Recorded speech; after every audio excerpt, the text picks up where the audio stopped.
Hey, this is Matt O'Leary, and Mastodon's 7th album, Emperor of Sand, is due to release March 31st.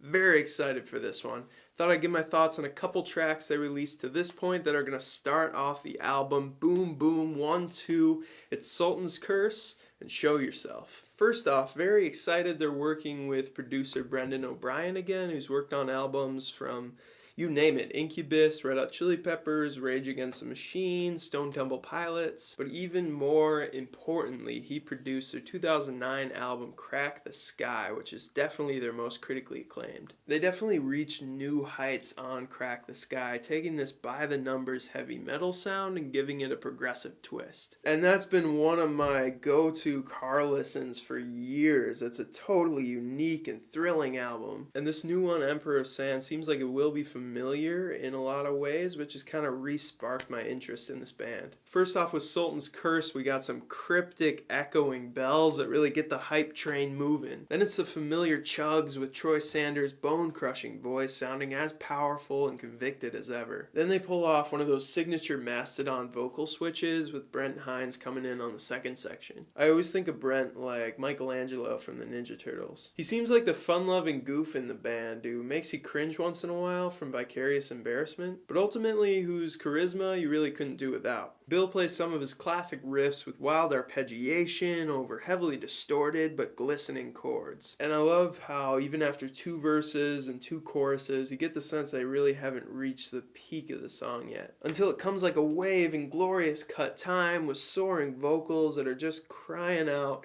for some 3-part harmony. The song rides out with some intense energy and a balls-to-the-walls guitar solo. It's kind of a prog formula with this verse-chorus, then breakdown, bridge, and then solo, but boy oh boy is it satisfying. And I think this song does well to set the stage for a really heartfelt theme as well. The band recently lost a loved one to cancer, and this song introduces the concept of that insidious disease that destroys from the inside out. But then Show Yourself, the recent release, it gets at some redemption, using sand as a symbol of passing time and implores the listener to use the precious time we have left for a noble purpose. When you get down to it, it's a fairly simple message, but it's all, of course, obscured in the lyrics through these dark mythological metaphors. And just because the message is simple doesn't mean it's not important. I'm excited to see how they expand on these ideas throughout the album. As a huge fan of the band, these songs are all the badassery I could have asked for. They're both a little meat and potatoes for the band standards, especially Show Yourself over Sultan's Curse, which is a little more sprawling. And they're both not as progressive and reckless as Blood Mountain, which is my personal favorite. But they definitely hit a sweet spot I don't think they've managed to reach on their last 2 albums.